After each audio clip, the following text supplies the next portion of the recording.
بسم اللہ الرحمن الرحیم۔ السلام علیکم قارئین اکرام، آپ سب کی خیریت اللہ تعالیٰ سے نیک مطلوب ہے۔ اب ہم ناول پرنس ونچل کے چوتھے حصے کی ابتدا کرتے ہیں۔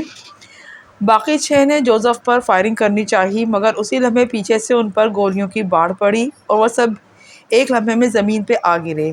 یہ سیکرٹ سروس کے ممبروں کے ریوالوروں سے نکلی ہوئی گولیاں تھیں جو عمران کی ہدایت کے مطابق پہلے سے وہاں موجود تھے۔ عمران گھیرے سے جیسے ہی باہر آیا، اس نے دوسرا جمپ لگایا اور پھر وہ پرنس ونچل پہ جا پڑا۔ پرنس ونچل جو بڑے اطمینان سے کھڑا یہ تماشا دیکھ رہا تھا، اس اچانک اور غیر متوقع صورتحال پر بوکھلا گیا اور نتیجہ یہ ہوا کہ عمران اس پر سوار ہو گیا۔ عمران نے پوری قوت سے پرنس ونچل کی کن پٹی پر مخصوص انداز میں مکہ مارا اور پرنس ونچل پہلے ہی وار میں ڈھیر ہو گیا۔ وہ بے ہوش ہو چکا تھا۔ عمران نے پھرتی سے اٹھ کر پرنس ونچل کو کاندھے پہ لادا اور تیزی سے پارکنگ شیڈ کی طرف بھاگنے لگا۔ جوزف بھی اس کے پیچھے تھا۔ سیکرٹ سروس کے ممبر ایک بار پھر ہجوم میں گم ہو چکے تھے۔ پرنس اسے مت لے جاؤ، پرنس میری بات مان لو۔ اچانک شیلا چیختی ہوئی عمران کے پیچھے بھاگنے لگی، مگر جوزف نے بھاگتے ہوئے اسے زور سے دھکا دیا اور وہ لڑکھڑا کر گر پڑی۔ اتنے میں عمران کار کے قریب پہنچ چکا تھا۔ اس نے بڑی پھرتی سے پرنس ونچل کو کار کی پچھلی سیٹ پر پھینکا اور خود اسٹیئرنگ پر بیٹھ گیا۔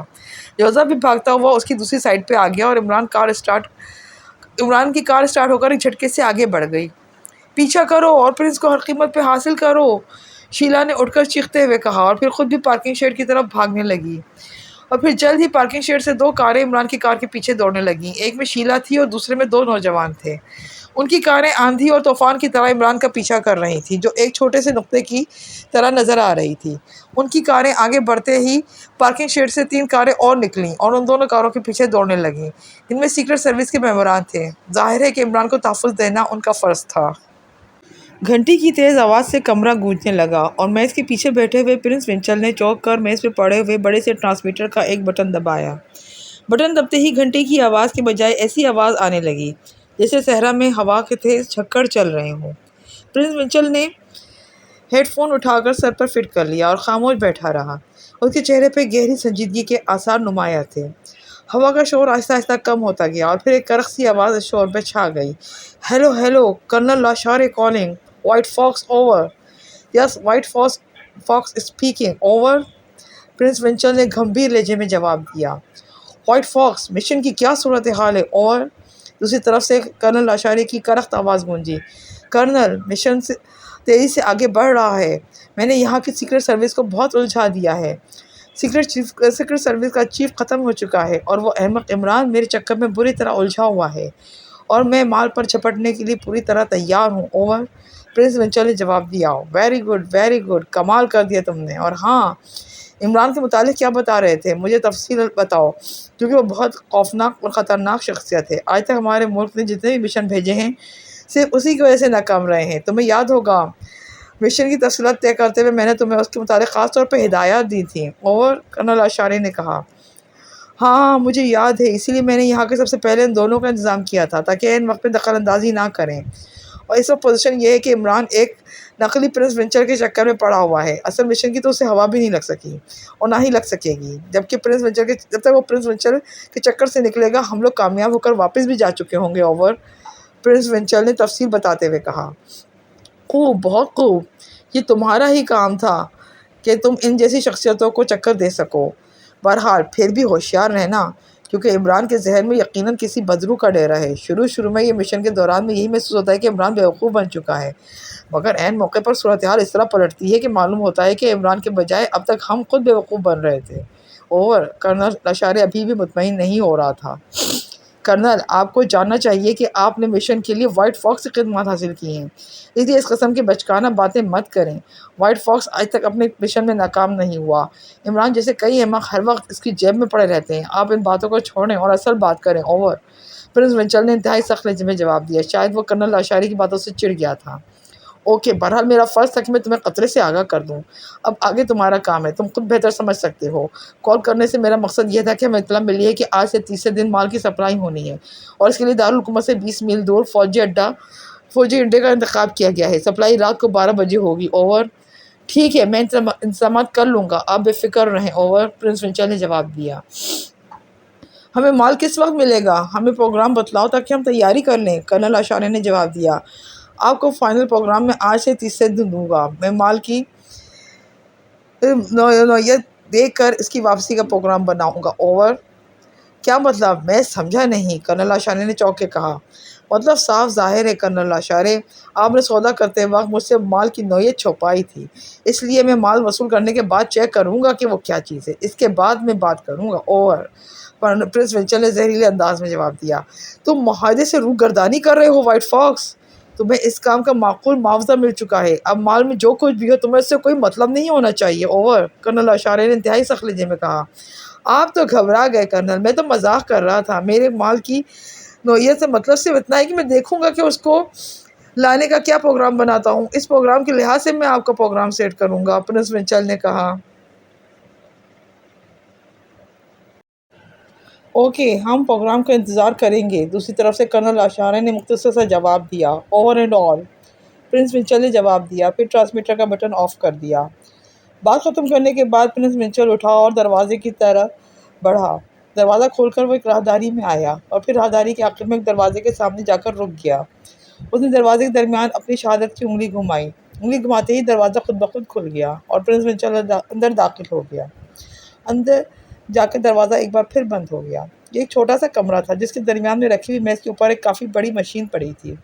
پرنس ونچل میز کے پاس جا کر بیٹھ گیا۔ اس نے میز کی دراز کھولی، اس سے پورٹیبل ٹیلی پرنٹر نکال کر میز کے کونے میں رکھ دیا اور پھر ٹیلی پرنٹر کی تاریں اس نے قریبی دیوار میں موجود بجلی کے سوئچ میں فٹ کر دیں اور خود کرسی کھینچ کر ٹیلی پرنٹر کے سامنے بیٹھ گیا۔ ٹیلی پرنٹر پر رول موجود تھا۔ اس نے مشین آن کر کے پیغام ٹائپ کرنا شروع کر دیا۔ رپورٹ، فل رپورٹ، RWF۔ پیغام ٹائپ کر کے اس نے مشین کا وہ بٹن آف کر دیا اور ایک دوسرا بٹن دبایا۔ اس بٹن کے دبتے ہی کاغذ خود بخود پلٹ گیا اور پھر اس پر ایک پیغام ٹیلی پرنٹ ہونے لگا۔ آل رائٹ، سب لوگ الجھے ہوئے ہیں، بے فکر رہیں، اور اس کے بعد مشین خود بخود بند ہو گئی۔ پرنس ونچل کے چہرے پہ مسکراہٹ ابھر آئی۔ اس نے پلک سے تاریں کھینچی اور مشین دوبارہ میز کی دراز میں رکھ دی، پھر میز پر موجود مشین کی اسکرین کا بٹن دبایا اور اسکرین پر لکیریں چمکنے لگیں۔ پرنس ونچل نے ہینڈل گھما کر فریکوینسی سیٹ کی اور ایک بار اور بٹن دبا کر اشتیاق نظروں سے اسکرین کو دیکھنے لگا، مگر بٹن دبتے ہی اسکرین یکدم تاریک ہو گئی اور پرنس ونچل اسکرین کو تاریک دیکھ کر چونک پڑا۔ اس کی آنکھوں میں تعجب کے آثار ابھر آئے۔ اس نے ایک بار پھر ٹرائی کیا، مگر پھر بھی جب وہ فریکوینسی سیٹ کرتا اسکرین تاریک ہو جاتی۔ اس نے ایک طویل سانس لیتے ہوئے سب بٹن آف کر دیے۔ اس کے چہرے پر الجھن کے آثار تھے۔ اس کا مطلب ہے کہ ان ریوالوروں کو چیک کر لیا گیا ہے، اس نے بڑبڑاتے ہوئے کہا۔ چند لمحے وہ کچھ سوچتا رہا، پھر اس نے جیب سے ایک چھوٹا سا ڈبہ نکالا، اس کے سرے سے ایک راڈ کھینچ کر اوپر کیا اور پھر اس کا سائیڈ بٹن دبایا۔ سائیڈ بٹن دباتے ہی ڈبے میں سے ہلکی ہلکی سیٹی کی آواز گونجنے لگی۔ چند لمحوں بعد سیٹی کی آواز پر ایک مردانہ آواز حاوی آ گئی۔ Hello, number 1 speaking, over. W speaking, over, prince Winchel نے جواب دیا۔ اس کا لہجہ بالکل بدلا ہوا تھا۔ یس باس، اوور۔ اس بار نمبر 1 کا لہجہ بے حد مؤدبانہ تھا۔ نمبر 1، کیا تم کام کے لیے تیار ہو، اوور؟ پرنس ونچل نے سخت لہجے میں جواب دیا۔ یس باس، ہم لوگ تو فارغ بیٹھے بیٹھے بور ہو چکے ہیں، آپ کے حکم کے منتظر ہیں، حکم فرمائیں، اوور۔ نمبر 1 نے مؤدبانہ لہجے میں جواب دیا۔ ٹھیک ہے، اب کام کے لیے تیار ہو جاؤ۔ کل دارالحکومت سے 20 میل دور فوجی ہوائی اڈے کی تمام سچویشن معلوم کر کے مجھے رپورٹ دو، اور دیکھو آج سے تیسرے دن رات کے 12 بجے اس ایئرپورٹ پر مال کا تبادلہ ہونا ہے۔ ہم نے وہ مال حاصل کرنا ہے، اس لیے تم نے یہ بھی چیک کرنا کہ یہ مال حاصل کرنے والے کون لوگ ہوں گے، اور یہ سب تفصیلی رپورٹ حاصل کر کے مجھے کل تک اطلاع دے دو، اوور۔ پرنس ونچل نے نمبر 1 کو تفصیلی ہدایت دیتے ہوئے کہا۔ بہتر باس، میں ابھی اپنے ماتحتوں کو ہدایت دیتا ہوں، کل تک یقیناً آپ کو تفصیلی رپورٹ دے سکوں گا، نمبر 1 نے جواب دیا۔ اوکے، مگر خیال رہے کہ کوئی گوشہ تمہاری نظروں سے اوجھل نہیں رہنا چاہیے، ورنہ ہمارا مشن ناکام ہو جائے گا، اوور۔ پرنس ونچل نے انتہائی سخت لہجے میں کہا۔ بے فکر رہیں جناب، ہم لوگ اپنے فرائض سمجھتے ہیں، اور پھر یہ ہمارے لیے کوئی نیا کام تو نہیں ہے، اوور، نمبر 1 نے اعتماد سے پر لہجے میں جواب دیا۔ Okay, over and all, prince Winchel نے کہا، پھر بٹن دبا کر رابطہ ختم کر دیا اور راڈ کو دوبارہ اندر کر کے اس نے ڈبہ جیب میں رکھ لیا اور اٹھ کر کمرے سے باہر جانے لگا۔ عمران کی کار انتہائی تیز رفتاری سے شہر جانے والی سڑک پر دوڑی چلی جا رہی تھی۔ اس کی نظریں بیک مرر پر جمی ہوئی تھیں اور اسے آگے پیچھے 2 کاریں اپنی طرف بڑھتی نظر آ رہی تھیں۔ کاریں لمحہ لمحہ نزدیک آتی جا رہی تھیں، شاید انہیں چلانے والا اپنا دماغی توازن کھو چکے تھے۔ باس، ہمارا تعاقب کیا جا رہا ہے، جوزف نے بھی بیک مرر میں پیچھے آتی ہوئی کاریں دیکھ کر کہا۔ مجھے معلوم ہے، تم اس مسخرے کا خیال رکھو، کہیں یہ ہوش میں نہ آ جائے، باقی میں خود سنبھال لوں گا، عمران نے اسے ہدایت دیتے ہوئے کہا، اور جوزف مڑ کر پچھلی سیٹ پہ پڑے ہوئے پرنس منچل کی جانب متوجہ ہو گیا۔ عمران نے کار کی اسپیڈ کو کچھ اور بڑھا دیا۔ یہ شہر کی طرف جانے والی طویل ترین سڑک تھی، جو 20 میل تک بالکل سیدھی چلی جاتی تھی۔ اس کے ارد گرد جنگلات تھے۔ عمران چاہتا تھا کہ کسی طرح وہ یہ 20 میل طے کر کے آگے چوک تک پہنچ جائے، پھر آسانی سے پیچھے آنے والی کاروں کو ڈاج دے سکے گا۔ وہ دراصل ہر قیمت پہ پرنس منچل کو زندہ دانش منزل تک پہنچانا چاہتا تھا، اس لیے تصادم کرنے سے گریز کر رہا تھا۔ مگر پیچھے آنے والی کاریں آندھی طوفان کی طرح آگے بڑھتی چلی آ رہی تھیں۔ ان کی رفتار انتہائی حد تک تیز تھی، ایسا محسوس ہو رہا تھا جیسے وہ عمران کی کار کو پکڑنے کے لیے اپنی جان تک کی بازی لگا چکے ہوں، اور اگلا چوک ابھی 10 میل دور تھا۔ اب عمران کو محسوس ہونے لگا تھا کہ تصادم ناگزیر ہے، اس لیے اس نے سنجیدگی سے ماحول کا جائزہ لینا شروع کر دیا، اور پھر یہ دیکھ کر اس کے چہرے پہ ہلکی سی مسکراہٹ دوڑ گئی جب اس نے دیکھا کہ ان دونوں کاروں کے پیچھے بھی 3 کاریں تیزی سے بڑھتی چلی آ رہی ہیں۔ وہ 2 کاریں دیکھ کر ہی سمجھ گیا کہ یہ سیکرٹ سروس کی کاریں ہیں۔ مجرم کی کاریں اب کافی سے زیادہ نزدیک آ گئی تھیں، چنانچہ عمران فیصلہ کن صورتحال کے لیے تیار ہو گیا۔ اس نے کار کے ڈیش بورڈ کا بٹن دبایا اور ڈیش بورڈ کی پلیٹ علیحدہ ہو گئی۔ ڈیش بورڈ کا خانہ سفید رنگ کی چھوٹی چھوٹی بیٹری سیلوں سے بھرا ہوا تھا۔ عمران نے اس میں سے 2 سیل نکالے اور پھر ڈیش بورڈ کے خانے کے نیچے بنے ہوئے ایک سوراخ میں ڈال دیے، اور پھر پاس لگے ہوئے بٹن پر انگلی رکھ کر بیک مرر میں دیکھنے لگا۔ پچھلی کاریں اب بہت قریب آ چکی تھیں۔ پہلی کار شیلا چلا رہی تھی، اس کے چہرے پہ وحشت کے آثار نمایاں تھے۔ عمران نے ایک لمحے کے لیے پیچھے مڑ کر پرنس منچل کی طرف دیکھا اور پھر بٹن دبا دیا۔ بٹن دبنے کے چند لمحوں بعد ایک زوردار دھماکہ ہوا اور شیلا کی کار ایک جھٹکے سے الٹ گئی۔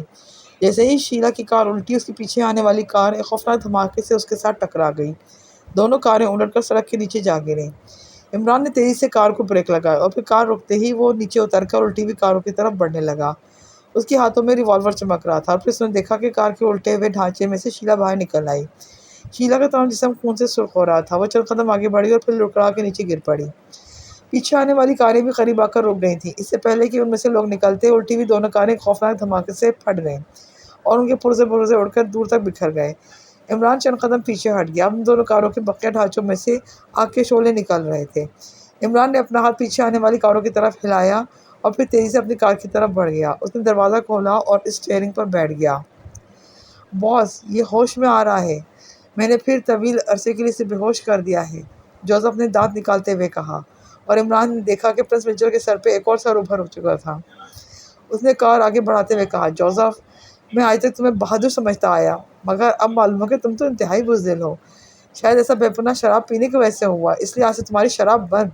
عمران نے بہت سنجیدگی سے کہا، ارے باس، تم کیا کہہ رہے ہو؟ بائی گاڈ، میں نے پہلی بار زندگی کا بزدلی کا طعنہ دیا ہے، اور فادر جوشا کی قسم، مجھے بزدلی کا طعنہ دینے والا آج تک زندہ نہیں بچا۔ باس، فوکاٹ سے کہہ دو کہ تم مذاق کر رہے ہو، ورنہ جوزف کی حالت جنونی سی ہو گئی۔ اس کے چہرے کے عضلات پوری طرح بھڑکنے لگے، آنکھوں میں وحشت ابھر آئی تھی۔ ورنہ کیا ہوگا؟ عمران نے اسی طرح سنجیدگی سے پوچھا اور کار کی اسپیڈ کچھ اور بڑھا دی۔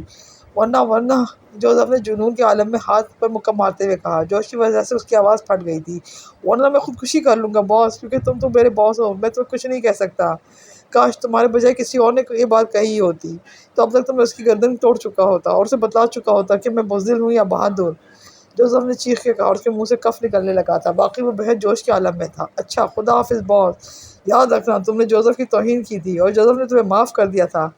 جوزف نے سر جھٹکتے ہوئے کہا، پھر کار کے ہینڈل کو دبا کر دروازہ کھولنے لگا۔ شاید وہ چلتی ہوئی کار میں سے چھلانگ لگانے کا فیصلہ کر چکا تھا، مگر بہت کوشش کے باوجود کار کا دروازہ نہ کھلا۔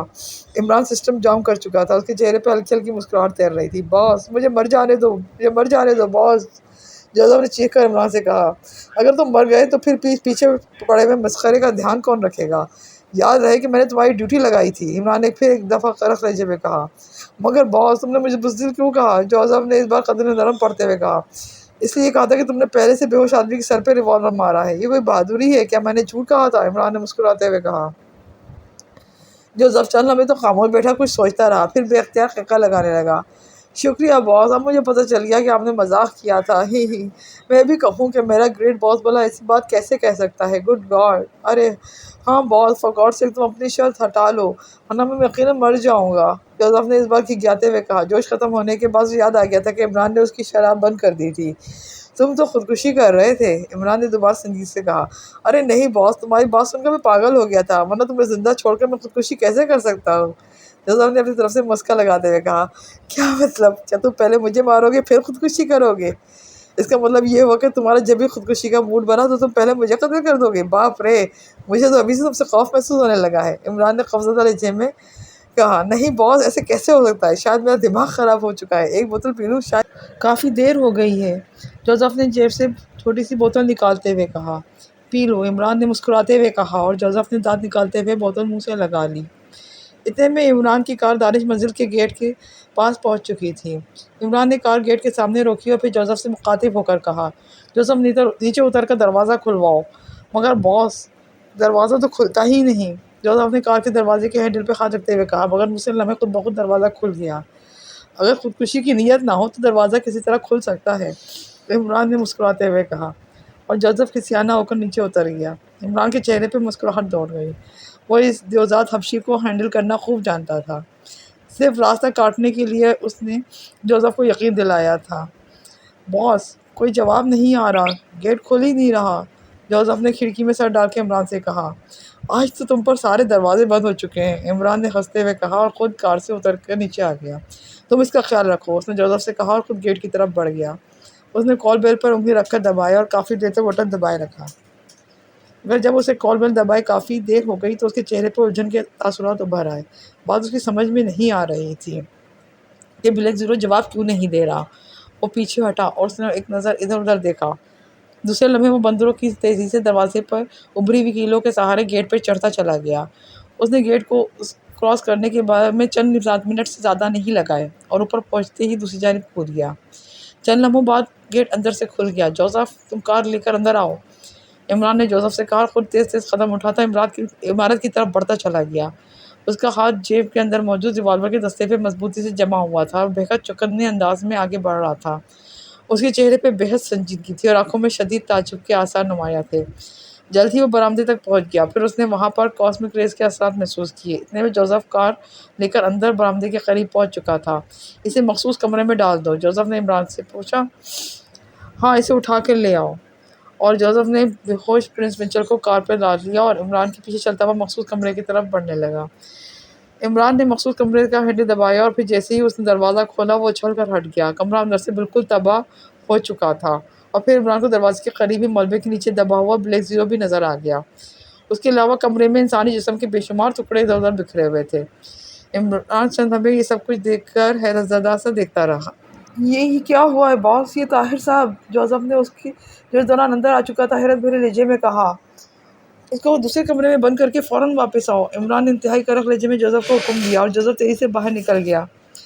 عمران بلیک زیرو کی طرف لپکا، اس نے دونوں ہاتھوں سے بجلی کی تیزی سے ملبہ ہٹایا اور اوندھے منہ پڑے ہوئے بلیک زیرو کو سیدھا کیا۔ بلیک زیرو باقاعدہ نقاب میں تھا۔ عمران نے اس کا نقاب ہٹا دیا، پھر اس کی نبض دیکھنے لگا۔ دوسرے لمحے اس نے اطمینان کا سانس لیا۔ بلیک زیرو صرف بے ہوش تھا۔ اتنے میں جوزف واپس آ چکا تھا۔ جوزف، گیٹ کی نگرانی کرو، کسی ممبر کو بھی اندر آنے نہ دو، اور دیکھو بے ہوش آدمی نکلنے نہ پائے، میں طاہر کو ہوش میں لاتا ہوں۔ کچھ خطرے والی بات تو نہیں؟ میرا مطلب ہے طاہر صاحب ٹھیک تو ہیں؟ جوزف نے بوکھلائے ہوئے لہجے میں کہا۔ ہاں بالکل ٹھیک ہے، عمران نے کہا، اور پھر طاہر کو اٹھا کر اس نے کندھے پہ ڈالا اور تیز تیز قدم اٹھاتا ہوا آپریشن روم کی طرف بڑھ گیا۔ آپریشن روم کا دروازہ کھول کر وہ اندر داخل ہوا اور پھر آپریشن روم کے سائڈ میں موجود ریسٹ روم کے اندر موجود بیڈ پر بلیک زیرو کو لٹا دیا۔ الماری کھول کر اس نے ایک انجیکشن تیار کیا اور بلیک زیرو کو انجیکشن لگا دیا۔ سرنج وغیرہ دوبارہ الماری میں رکھ کر وہ بلیک زیرو کے قریب آیا اور اس کی نبض دیکھنے لگا۔ چند لمحوں بعد اس کے چہرے پر مسکراہٹ دوڑ گئی اور اس نے بلیک زیرو کا بازو چھوڑ دیا۔ تقریباً 5 منٹ بعد بلیک زیرو نے آنکھیں کھولیں اور ہوش میں آ کر جب اس نے عمران کو دیکھا تو اٹھنے کی کوشش کی۔ لیٹے رہو، مجھے تفصیل بتاؤ، یہ سب کیا ہوا، کیسے ہوا؟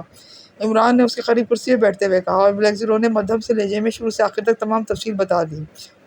اس کا مطلب ہے کہ مجرم اپنی طرف سے تمہیں ہلاک کر چکے ہیں، کیونکہ اگر درمیان میں ٹھوس شیشے کی دیوار نہ ہوتی تو یقیناً حملہ آور کے جسم میں موجود بم اس وقت پھٹتا جب وہ تم سے لپٹ چکا ہوتا۔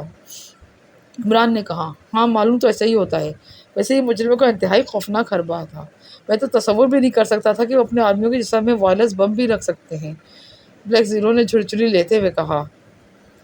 بڑی بڑی تنظیمیں کسی بڑے مقصد کے لیے اپنے معمولی کارکنوں کی قربانی سے بھی دریغ نہیں کرتیں۔ بہرحال خدا کا شکر ہے کہ میں بروقت پہنچ گیا، ورنہ اگر مجھے 2-3 گھنٹے اور دیر ہو جاتی تو تم شاید جان سے ہی ہاتھ دھو بیٹھے تھے، عمران نے سنجیدگی سے کہا۔ بلیک زیرو خاموش رہا، پھر اچانک اس کے چہرے سے ممنونیت کے آثار نمایاں نظر آئے۔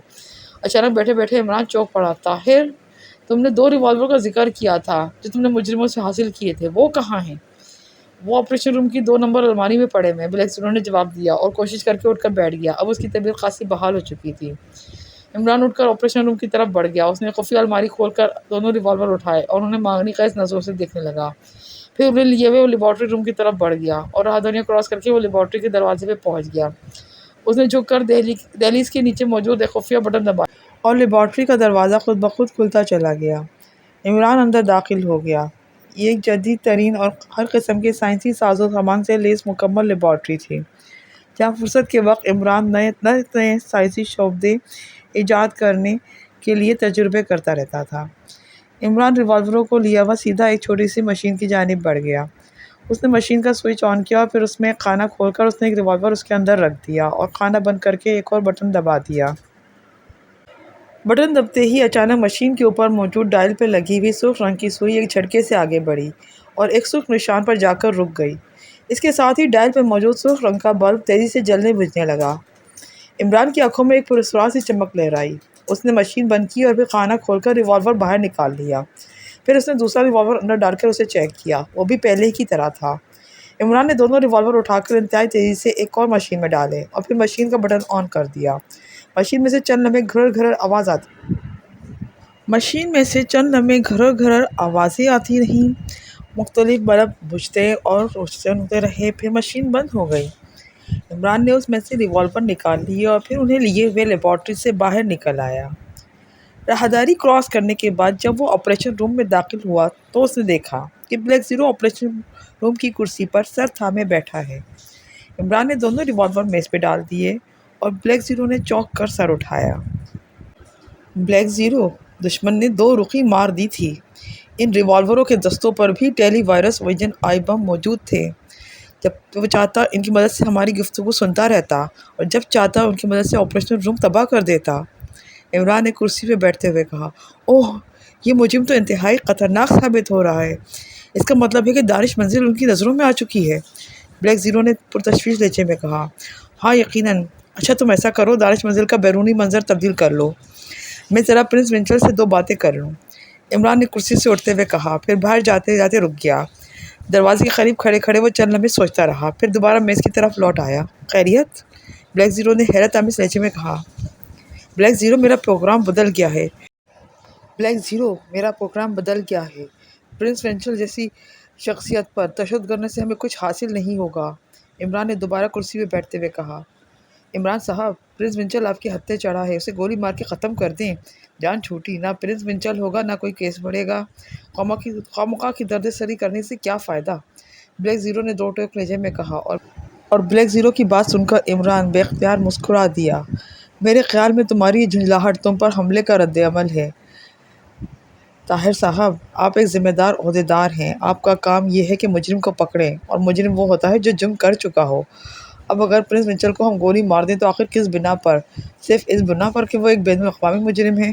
ہمارے ملک میں تو ابھی تک اس نے کوئی ایسا جرم نہیں کیا جس کی سزا موت ہو۔ زیادہ سے زیادہ ہم یہ کر سکتے ہیں کہ اسے گرفتار کر کے انٹرپول کے حوالے کر دیں، مگر اس بات کا کیا ثبوت ہے کہ فرار نہیں ہو جائے گا یا دوبارہ ہمارے ملک کا رخ نہیں کرے گا؟ اس بار تو ہمیں پتہ چل گیا ہے، اندر نہ چل سکے تو؟ اور دوسری بات یہ کہ ہم اسے انٹرپول کے حوالے کر کے مطمئن ہو جائیں اور اس کے ساتھ ہی درپردہ کام کر گزریں۔ اور ایک پہلو یہ بھی ہو سکتا ہے کہ جس کو ہم نے گرفتار کیا ہو وہ اصل پرنس ونچل ہو ہی نہ، عمران نے باقاعدہ تقریر کرتے ہوئے کہا، مگر آخری فقرے پر تو وہ خود بھی چونک پڑا۔ عمران صاحب، میں معافی چاہتا ہوں، واقعی میں جھنجھلاہٹ میں مبتلا ہو گیا تھا، بلیک زیرو نے شرمندہ سے لہجے میں کہا۔ کوئی بات نہیں، تمہیں سمجھاتے سمجھاتے میرے ذہن میں ایک نیا پہلو ابھرا ہے، پہلے میں اسے چیک کر لوں کہ آیا یہ اصلی پرنس ونچل ہے بھی کہ نہیں، عمران نے سنجیدہ سے لہجے میں کہا۔ مگر جناب، ہمارے پاس تو اصل پرنس ونچل کی تصویر تک موجود نہیں، ہم کیسے چیک کریں گے کہ آیا یہ اصل مجرم ہے کہ نہیں، بلیک زیرو نے کہا۔ ہاں یہ بات تو ٹھیک ہے، عمران نے جواب دیا۔ پھر کچھ سوچتے ہوئے اس نے دوبارہ کہا، پہلے میرا خیال ہی درست ہے کہ اسے یہاں سے فرار کر دیا جائے اور اس کی مکمل نگرانی کی جائے، اس طرح کوئی بامقصد کیوں مل جائے۔ اس کے ساتھ ہی اس نے کلائی کی گھڑی کا بٹن کھینچ لیا اور فریکوینسی سیٹ کرنے لگا۔ جلد ہی رابطہ مل گیا۔ یس صفدر اسپیکنگ اوور، دوسری طرف سے صفدر کی آواز سنائی دی۔ X2 اوور، عمران نے مخصوص لہجے میں جواب دیا۔ یس سر اوور، صفدر کا لہجہ مؤدبانہ تھا۔ صفدر، تم کیپٹن شکیل اور تنویر کو کانٹیکٹ کر کے 15 منٹ کے اندر اندر داعش منزل کے سامنے پہنچ جاؤ۔ میں یہاں سے پرنس منچل کو فرار ہونے کا موقع دوں گا۔ تم تینوں نے اس کی باری باری نگرانی کرنی ہے۔ تم تینوں وائرلیس کاروں استعمال کرو گے اور اپنی جگہ تبدیل کرتے رہو گے۔ اگر یہ کسی ٹھکانے پہ جائے تو تم نے اس کی مکمل نگرانی کرنی ہے اور مجھے ہر 2 گھنٹے بعد رپورٹ دو گے۔ اب ہم ناول کے اس حصے کا یہیں پہ اختتام کرتے ہیں۔ بقیہ کہانی اگلے حصے میں ملاحظہ فرمائیں۔ آپ سے ایک بار پھر گزارش ہے کہ میرے چینل کو سبسکرائب کریں اور لائک بٹن کو ہٹ کریں۔ اللہ حافظ۔